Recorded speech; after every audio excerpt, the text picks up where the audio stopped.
you very much, everyone. Please be seated.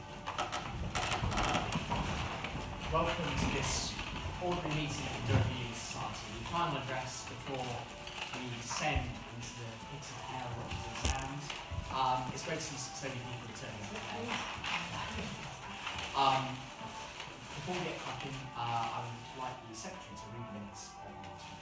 I propose the minutes be taken as read. Seconded. It's proposed and seconded that the minutes be taken as read. Is this your will? Aye. Is it further your will that I sign these minutes as a true and accurate record of the last meeting? Aye.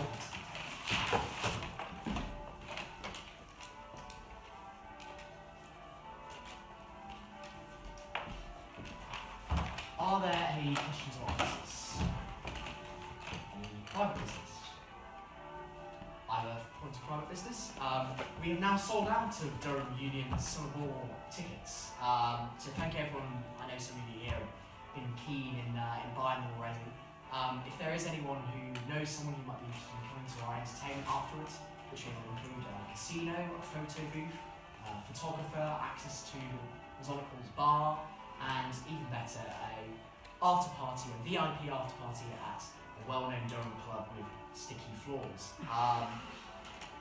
That will be included in an entertainment ticket, which is being sold separately to the meal tickets. If you've already bought a meal ticket, that's obviously all included, but if there is anyone who knows somebody who's interested, that will be only £20 for the entertainment ticket. We have 15 of those, and some of them have already been sold, so that is your very last chance, or anyone who knows, very last chance to get a slice of what I'm sure is going to be the pinnacle of Durham High Society's summer calendar. But with that, we move to the main business of the evening, which is to hear an address from Baroness Cox. Baroness Cox is a crossbench member of the House of Lords, where she has sat as a life peer since 1982, serving as Deputy Speaker of the Lords from 1985 to 2005. She has since acted as a Baroness-in-Waiting to the Queen and is a founder Chancellor of Woolwich University. In 2003, she set up the Humanitarian Aid Relief Trust and continues to serve as its CEO. She's also the President of the Christian Solidarity Worldwide. Her address will centre upon her relief work, her experience in Sudan and the Middle East and beyond, and I'm sure she'll be able to take questions on the role of her own faith, her own Christian faith, in relation to her work in humanitarian aid. So, without further ado, it's my absolute pleasure to welcome Baroness Cox. The floor is yours. Thank you. Thank you very much.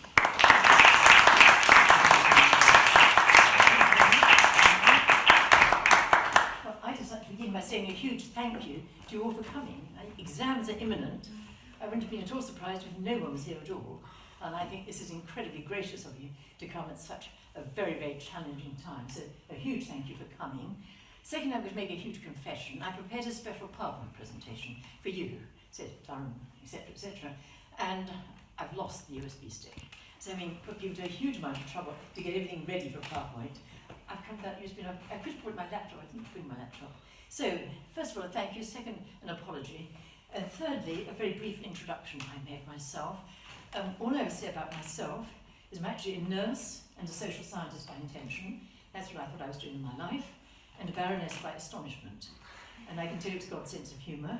I wasn't into politics. I know many of you are going for political careers, and I've got nothing but respect for that. I wasn't in the world of politics at all. I was so much not in that world. I was the first baroness I'd ever met. You wake up one morning and find a baroness looking at herself out of the bathroom mirror, and it's quite a shock. And you say, well, God, you've got a sense of humour. I'm actually very shy, and I'm not into politics at all. But of course, it is a huge privilege to be able to speak in one of the houses of the British Parliament, the House of Lords. So that how do I use that privilege? And I think the message came very clearly. It's a wonderful place to be a voice for people who don't have a voice, or for people who have voices but whose voices are not heard. So that's how I try to use my role in the House of Lords. And in the last 10 or 15 years, I worked in another organisation. I was a founder, trustee of Merlin Medical Emergency Relief International. It's a bit like a British Médecins Sans Frontières. So there are aid organisations, but only they don't do advocacy. Now, advocacy organisations like Amnesty International, Human Rights Watch, and they don't do aid. And I want to particularly focus on people being a voice for those who don't have a voice, who are off the radar screen of major aid organisations, either for political reasons, because the big aid organisations cannot go places without permission of a sovereign government. And if a sovereign government doesn't give them permission because it's oppressing its own people, then they don't go. So those victims are left unreached unhelped and unheard. So they need aid, but also they need a voice. And HART was really established to fill those gaps, to be an organisation that would provide both aid and advocacy for people in situations where, for a variety of reasons, they were off the radar screen. So we spend a lot of our time crossing borders illegally and completely shamelessly to be with those people who are the most unreached. And other places we go because people are not there because they're so remote, they're inaccessible, or for political reasons, or security and safety reasons, those organisations which are risk averse. Now I can understand the big aid organisations like the UN, etc., not taking their workers into places where they're likely to get killed, risk averse, and I can understand that. But the wonderful thing, and special thing about HART, is we genuinely work for local partners. They are the real heroes and heroines. They are amazing people. And when you work with local partners, they're indigenous, they're there anyway. So you don't have to worry about the risk averse. You take a bit of risk getting there, but they're the ones who do the amazing work, making transformational change for their communities with the very little resources we can give. We're very small. So this evening I would like to show pictures, but sadly I can't show the pictures, but you have to have word pictures. And I just want to visit 4 of the parts of the world where we are currently working. There are other places, just in case anyone's interested in question time, the countries we are working at the moment are northern Nigeria. You've heard about Boko Haram, but more recently there have been other tragedies developing there with the Fulani, the nomadic herdsmen. Many of them suspect probably proxies for Boko Haram, who suddenly turned very aggressive and actually killing Christian communities. So northern Nigeria, Sudan, South Sudan, northern Uganda, which was one of the places that was horribly afflicted by the notorious Lord's Resistance Army for over 20 years, again this evening. And then there's a little Armenian enclave, historic Armenian enclave, that no one's ever heard of. I never heard of before I went there, called Nagorno-Karabakh. It's part of ancient Armenia that Stalin, with his salami tactics, cut off and put inside Azerbaijan. And then when the Soviet Union imploded, and it was sort of chaotic, and Yugoslavia went up, Azerbaijan took that time to try to get rid of the Armenians from this little land. They didn't want to go. They already lost all Western Armenia in the genocide 100 years ago. And they resisted 150,000 against 7 million hunting rifles against tanks. There's high intensity conflict of the early 90s. That's a little place called Nagorno-Karabakh. I've been there 85 times. I went there first time, I had no idea where I was going. So that was a bit of ancient Armenia. Then we're also working going a little bit further east. And we call it Burma, not Myanmar, because on the whole, the people we work with there prefer the word Burma to Myanmar, which they associate, they say, with the kind of regime. And we've got 3 programs going there. We all hear about the Rohingya, and they're having a horrific time. It is attempted ethnic cleansing, I think, by the Burmese government against the Rohingya people. But we hear about them, and there are 8 organisations there. What we don't hear about is also very high intensity conflict up in northern Shan state, southern Kachin on the eastern side, and nobody's there. So we work with wonderful partners there called SWAN, Shan Women's Action Network, maternal and child health, and helping displaced people on the eastern side of Burma. And we also have a program in Timor-Leste, East Timor as it was, where they suffered horrifically from Indonesia over a while. They got their independence, but they were left devastated, and they still have the 3rd highest child malnutrition rate in the world. So those are countries we're working in. Syria. We just started taking Syria into our portfolio and have been there 3 times. But first I want to just tell you maybe 4 illustrative stories tonight. You can't see pictures, you have to have word pictures. But the amazing achievements of those heroic partners on those front lines of faith and freedom. I mean, so we're Christian, but we work for victims of oppression, whatever their faith. We've got to be available in unconditional love, unconditional aid and advocacy. So in Blue Nile in the Nuba Mountains, Blue Nile next to the Nuba Mountains in Sudan, they're Muslim people. It was our privilege to be with them in January this year, illegally, and we'll come back to them in a moment. In the Shan state, they're Buddhist, wonderful people, wonderful partners. So we're available for all with aid and advocacy unconditionally, and what a privilege. So first I'm going to invite you to come with me to that little land of Nagorno-Karabakh, which I'd never heard of. I got to hear of it because I was privileged many years ago to do a lot of work in Poland. I'm very old, I'm 81 this year, so I've had a lot of decades to get these things packed in. And around in the dark days of martial law in Poland in the 1980s, and I went there many times in medical aid and had a great affection and respect for Polish people. And then Poland came through into freedom from the Soviet Union, and they immediately, having a passion for human rights, asked me to help organise the first major human rights conference in what was still the Soviet Union. And then that was done in conjunction with a very famous person, probably again before your day. Andrei Sakharov was a Nobel laureate both in physics and in human rights. He died, and his widow, Yelena Sakharov, wanted to have a conference which would commemorate what would have been Andrei Sakharov's 70th birthday. It was a very high-level conference. Rostropovich played the opening concert, absolutely wonderful. Gorbachev and Yeltsin were there glaring at each other. And I was chairing one of the sessions, and there was a man with a burning passion to speak, burning eyes and burning heart.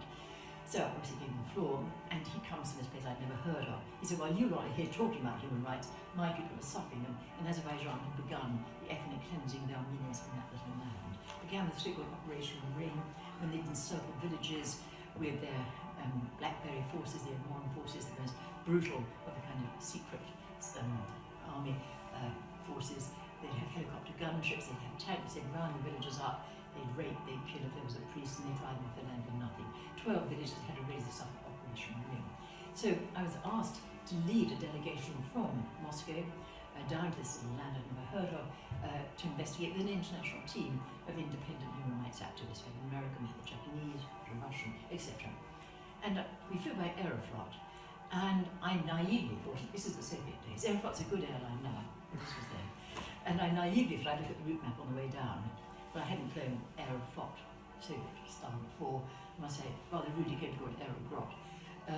The seats were all falling apart, the cabin crew used to stand up and smoke during landing and takeoff, and it was interesting and filthy. But anyway, they didn't have route maps, so I still had about a clue where I was going.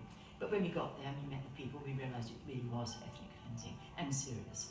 And then full-scale war erupted just at the turn of 91-92, and I went back regularly. And Azerbaijan was using 400 Grad missiles a day, pounding in on little capital cities to Bamako. You might say, how do you count 400? That's a spurious accuracy. I don't know any Russian speakers here, but Grad is the Russian for hail. It's a multiple missile rocket launcher, fires 40 missiles every volley, 10 lots of Grad, 400 missiles a day, just pulverising that little capital city. And then used low-flying aerial bombardment, and it was the most high-intensity conflict of the early 90s. As I've been there 84 times, but many of those were during that terrible war. But a lot of miracles, a lot of courage and passion. The Armenians hung in there. Eventually a ceasefire was signed in 1994. And one of the principles I believe in passionately, if anyone's interested in humanitarian aid and development work, it's so important to respect the dignity of local people. We always ask them to identify their own priorities. So any big aid organisation will just go and build a school or build a clinic. They won't ask. And very often, you sort of see white elephants around where they built something and it's not really used because it's not owned by the people. We asked them their priorities. And when the ceasefire was signed in Nagorno-Karabakh, we asked the local leadership, what's your priority as you move from war to ceasefire? And deeply civilised, they said, really, we want to do something to help people with disabilities. The Soviet Union had no concept of helping people with disabilities, people were stigmatised. I did a work in Russia as well. And if you had a kid with a disability, you wouldn't take them out.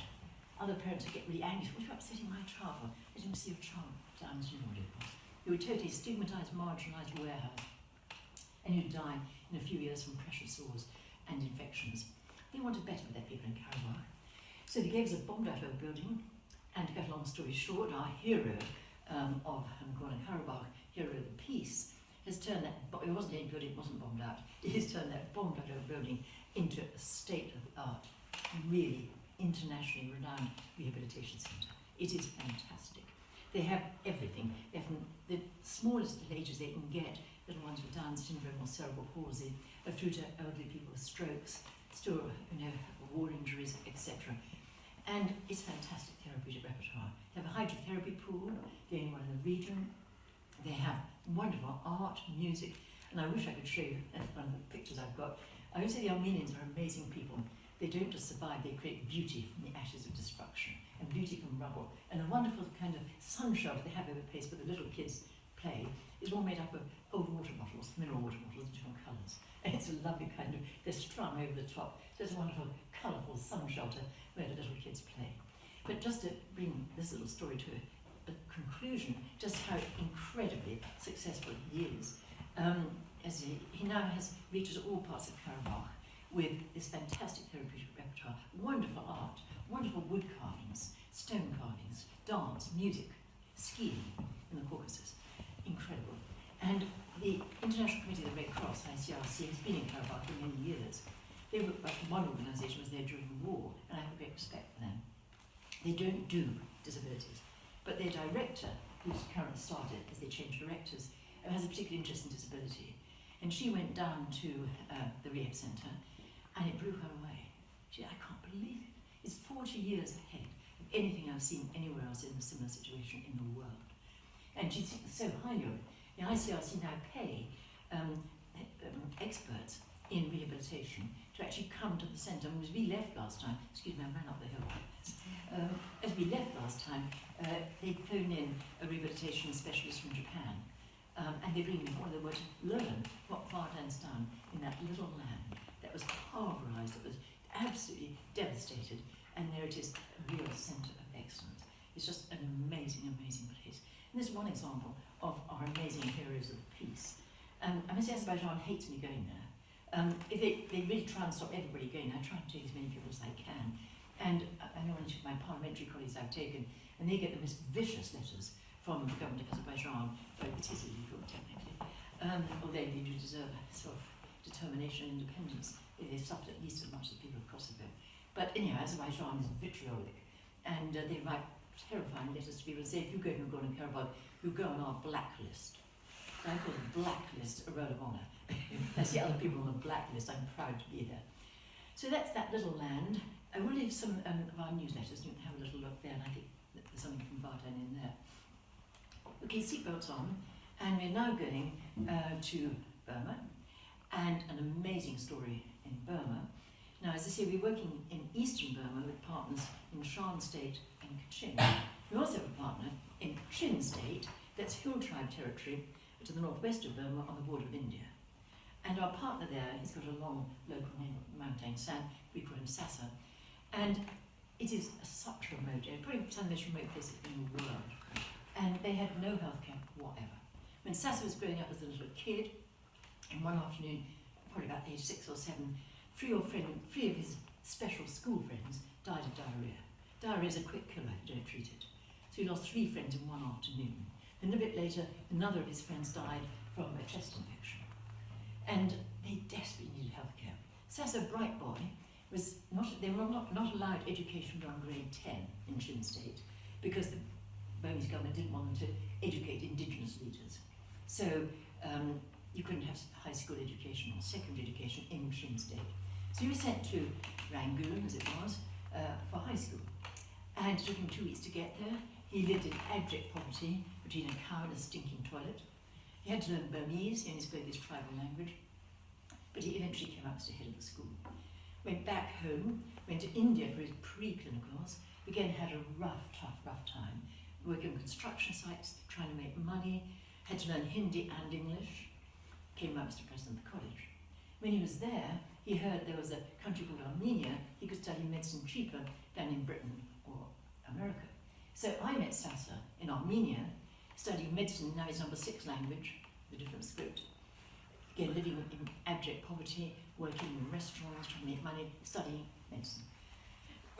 We adopted Sasa as one of my sons, and we went back to Yerevan, the capital of Armenia, for his graduation and qualification as a doctor, and his passion was to go back home and train community health workers, so villages would have some health care. He qualified in June, and straight back to his people. They gave him some land, thick jungle on a mountainside. By November, they cleared the jungle, they built the centre. They sent messengers on foot, there are no roads, on foot through the jungle to 150 villages, asking each village to elect a guy and a girl to come and train to be health workers. Some of them walked 5 days, 7 days through the jungle, over the mountains, to reach these remote villages. They had textbooks sent up from Rangoon, 3 textbooks per student. They had 373 students, so you can imagine nearly 1,000 textbooks, pretty heavy. They came up by boat, then by horseback, then they'd be carried by porters through the jungle, over the mountains, across the rivers, and they got there. By November, it was ready. We went to celebrate the opening. And then the next year, it's about a year's training, we went back to celebrate their qualifications. I took a medical colleague who's a specialist in tropical diseases. He spoke to these newly qualified health workers. He said, with the knowledge they now have, they'll be able to save the lives of 8 out of 10 people who previously have died. And they really do. Everything that's treatable, they treat. It's preventable, they prevent. Things like infant mortality has plummeted, maternal mortality has plummeted. It's incredible. And now he's trained 1,000 community health workers, and they're working over 500 villages, now spreading down to Rakhine State, and they still save the lives of 8 out of 10 people who previously have died, in a catchment area now of over 250,000. Incredible. Mustard seed people. What a privilege. So that's one little story out of Burma, 2 out of 4. We're now going for a moment to Sudan. As I said earlier on this year, we work in the southern states of the Republic of Sudan. You may or may not remember it was Sudan, and then there was a horrific war from 1989 to 2005, in which 2 million people were killed, 4 million displaced, and thousands and thousands taken as slaves. And we rescued some of those slaves, and it was hell on earth. And that finished in 2005, and the people of South Sudan had the opportunity for a referendum for independence. Got over 90% mandate for independence, so it became an independent nation. But sadly, it's had a lot of civil wars. You may have noticed it hit the headlines because it was left in a devastated state. And there was hardly any food, there's no unemployment, and marginalised young guys who are unemployed, who have the traditional tribal tensions anyway. And so it does have a very sad civil war. But the north, the republic to the north, is Sudan now, and that has the same president as was responsible for the first major war. He's still there, Bashir. He's been indicted by the International Criminal Court. He's declared his intention to turn the Republic of Sudan into a unified Arabic Islamic nation. So he's carrying out genocide of African peoples, and they tend to be in the mountains in Darfur, which you think about Darfur, and in Blue Nile, and religious cleansing of Christians, of Muslims who don't support his Islamist ideology. He's got the same kind of ideology and actually supports Boko Haram, is supported by and supports Al-Shabaab, and so he's one of the Islamist category of totalitarian rulers, and it's absolutely brutal. And he's still in power. And so the people in the two areas are really suffering. Now, exams. I think it's an appropriate story at the moment. Major genocidal policies on people in the Nuba Mountains and Blue Nile has taken place with constant aerial bombardment. They deliberately target schools, clinics, markets on market day, so they kill the maximum number of people on market day. There are places of worship, mosques, churches, and so on. They take out everything where you find people. And even if you're trying to look at your crops out in the sort of pasture lands in the Nuba Mountains, they'll target you if they see you farming. So the people in the Nuba Mountains have had to flee and to live in caves with deadly snakes. Last year when we went across the border, illegally, into Sudan, and we arrived, and I was there many times in the war, so the people actually do love me, and I love them, and we were welcomed by the Commission, and we get big, big hugs and so on. Thank you for coming back. So what's your priority this time? And I said, well, sir, we've been told the story of people having to live in the caves with the deadly snakes. It'd be important for us to see those, I think, so we can actually take photographs and report and try and get the international community to do something very hard. Anyway, I slightly regretted that because the next day he sent a banged up old pickup truck and we went to the bottom of this large mountain, and I'd fallen over at Drew Airport and banged up my knee. And it was a 2.5-hour climb up this real mountain into 40 degrees with my banged up knee. I wouldn't actually missed it for anything. It was so important to be there and just be alongside the people. And there was one guy there who he sort of built a kind of straw extension to the caves where they're having to live with the deadly snakes and make a little bit more room because he had 6 kids, make a bit more space. And then when the shelling came one day and a shell fell and set alight to the straw which he built the extension, it just burnt up and 5 of his kids were burnt alive inside there. I saw the 6th kid horribly burnt and obviously terribly traumatized. So many stories of tragedy. I met a girl who'd been bitten by a cobra. She survived, most don't. Her brother had been bitten by a cobra, he didn't. Tough stuff in the Nuba Mountains. But when you ask them their priorities, which we always like to, as I say, as a principal, ask what's your priority, They need everything. They need medicine. I met a lady, a picture of myself in one of those caves dying of malaria. They've got no medicines up there. All food has been carried up that wretched mountain. Obviously they do ease the light, but even so, all food, all clean water has been carried up there. But we said, what's your priority? And he said, education. Education. We have to give our young people a future.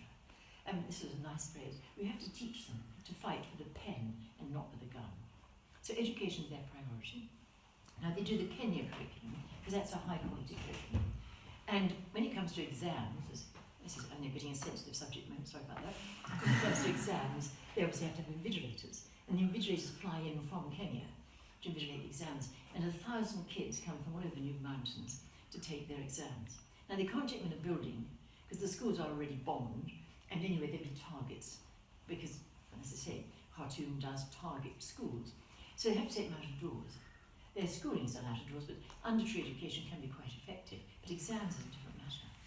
And anyway, they all came feeling maybe a little bit nervous for their crucial exams, and Nedra, a lovely partner, she said, as they were gathered, about 1,000 kids came from all over the New Mountains. She said, welcome to your exams, everybody. She asked everyone to bring a large stone. She said, do you know why I asked you to bring a large stone? Because when you hear the bombers coming, you'll put your exam papers neatly together, you'll put your large stone to the exam papers, you run. You then hide in those caves, you lie flat on the ground. When the bombers have gone, you can go back, and your exam papers will not have blown away with the blast of the wind, and you can continue your exams. Exam pressure is a bit of a difference. And those kids do as well in their exams as a lot of the Kenyan kids in more orthodox surroundings. Incredible courage, incredible resilience. I mean, it's so humbling. And the last story I'm going to tell is from northern Uganda. And for me, it's a story of which makes me feel so humble, of the courage and the dignity and the graciousness of youth, of so many young people whom we find in those heartbreaking situations. Now, northern Uganda suffered for many years from, probably before your day, but the notorious Lord's Resistance Army. It was notorious because it killed people, just ravaged, raped, killed, drove people off their land if they didn't kill them. But the worst thing, perhaps, was they abducted at least 25,000 youngsters, teenagers, to force them to become child soldiers. The LRA's child soldier policy was notorious. And those child soldiers, they suffered so much. I'm going to leave with you, I don't even have a library in the union. You do actually. Well, I'll leave this with you if I may, as a gift. Some years back, this is in parenthesis, explaining the background to the book. Some years back, it's hard to believe now, slavery is so much on the agenda. But about 10 years ago, it really wasn't. People didn't really, there was such a thing as modern day slavery. I don't think they booked to me about modern day slavery. So I wrote a book highlighting it on the 200th anniversary of William Wilberforce's parliamentary achievements. And the first 3 chapters of the book, I deliberately did this to try to bring alive the horrors of slavery, the maltreatment, the brutality, the hurt, the vulnerability, the helplessness, the hopelessness, the despair of slavery. So the first 3 chapters are the real life stories of people whom I've met, into whose eyes I've looked, like I'm looking at you now, who've been today's slaves. And their stories just tear your heart out. There are stories of people we managed to rescue from slavery in Sudan, in that terrible jihad, hundreds more. There are stories from Burma, of the different kinds of slavery, the forced labour, the sexual slavery, again, child soldiers. And then there's a chapter on the stories of some of the child soldiers and the hell they went through. I mean, they would be grabbed, taken, abducted from their families, they'd be forced marched north to army camps, they'd be beaten, they'd be kept hungry. Then when they got there, they were treated in the most horrific ways. They were often given guns, taught how to fire guns, and had to use other kids as target practice. I spoke to one girl who described how one terrible morning she'd been forced to kill a boy with a panga knife and drink his blood. She said, every morning I wake up and I think of that morning when I had to kill that boy and drink his blood. But what could I do? It was him or me, I couldn't do anything else. A lot of their stories are in here, but there's a story that's not in here, and I'm going to finish with this because it's an inspirational story. It's not in this book, because I met these 2 guys after I wrote the book. But some years ago now, the LRA did sign a peace agreement with the Ugandan government. So they sort of reduced, in fact they almost stopped their atrocities up in northern Uganda. but of course the scars remained. And we had a program out there looking after orphans, because there was no one to look after other people's orphans. And anyway, as sort of relative peace came, we were there, and we were in the town of Kitgum, which is up in the north of Uganda, and we'd been visiting our orphanage. And one day, I came back, I went for a walk, and as I was out walking in Kitgum up the main street, 2 Ugandan teenagers came up in lovely Ugandan smiles. I love African smiles. And they started talking, and we talked about everything under the sun. We walked up and down the street. And we got back to the place where I was staying, and they hadn't mentioned the LRA. So I said, you guys, you didn't have any problems with the LRA? And their faces changed. And they said, yeah, we did. And they all poured out. They both, Justin and Dennis. Justin was the older one, he was probably about 15, 16. Dennis was sort of 13, 14. And their stories poured out. They've been abducted, they've been forced marched north, they've been beaten, they've been kept hungry, all the standard maltreatment. And they had a third guy with them, a friend of theirs. And when they got up to the army training camp, their special friend tried to escape on his own. And he got recaptured by the LRA, and they staked him out on the ground, and they had to cut their best friend to pieces. And then they described the terrible things they had to do. Again, they were given live ammunition, had to use other kids as target practice. Just hell. And then Justin broke down in tears, the older one. He said, Mama, he said, the worst thing for me was that after I escaped, the LRA killed my dad as a punishment. So I go around feeling guilty for the death of my dad. And he broke down at that stage. So I had with my colleague, David, who'd been a chaplain in the Royal Navy, Royal Marines for 20 years. He'd been having a siesta. Men often have siestas, I've noticed. I go out walking, men have siestas. No, let me break David up. I said, David, there are 2, sorry about that. I said, true. Anyway, I went to break David up, and I said, David, there are 2 young men here, I think it would be good for you to meet them. We had a wonderful time, a sort of prayer and healing and just in therapy together. And Justin and Dennis went off looking so much happier. And I said, if you like, guys, no, so they said to me, so if you like, Mama, we could write out our testimonies for you, our stories. So I said, that would be wonderful, guys, thank you. So the next day we got back from the orphanage, and they were Justin and Dennis in the best clothes they could find. And we were going to go and have supper. So I said, you know, going to join us for supper? They said, we've already eaten, Mama. I didn't believe them. I said, come on, guys. I've never known a teenager who can't eat 2 suppers. So they came in and we had supper together, and they wolfed that food. I think they were genuinely hungry. I don't think they'd had supper at all. But such dignity. And then they've written out their testimonies beautifully. I mean, they couldn't have taken more trouble over it. And they read them, and I could see on the back page figures. And I thought they were going to ask for money. And I wouldn't have minded if they did. They needed money for education. You know, it would have been the most natural and understandable thing to do. So, you know, they read their testimonies, and Justin got to the bit where he had to read about his dad had been killed because he'd escaped as a punishment, and so he broke down again. And they got to the back page, and I was waiting for the ask for money. I couldn't have been more wrong. When they got to that page, they said, we wanted to give you a gift. What dignity. They've got nothing, these kids. They'd suffered so much. They weren't on the ask, they wanted to give us something. They said, the only thing we've got to give you, Mama, are our favourite verses from the Bible. And those figures were not a request for money. They were their favourite verses from the Bible. Incredible dignity. And I was just so moved that kids who need so much give. And we said, do you have your own Bibles? And they said, no, Mum, we don't. We have to borrow a friend's. So Dave and I went and got our Bibles. We gave them our Bibles. And it was like giving a Christmas stocking. They couldn't wait, just looking through, looking for those favourite verses. Their gift to us. Makes one feel pretty small. So those are the wonderful people we meet. I could tell you so many other stories. I had a PowerPoint and show lots of pictures. Sorry about that. But I hope I've given you a little bit of what I call the title of my talk, the pain and the passion and the privilege of making just at least a little bit of a difference through those wonderful partners. I mean, they are the heroes and heroines. And HART is tiny. There's only 5 of us in HART, and some wonderful interns, brilliant interns. But we are very small. But, you know, when you look around the world and you see the enormity of need and the diversity of demands, you can always get so overwhelmed that maybe, you know, you just didn't know where to begin, so maybe you just didn't begin. We have a little motto in HART.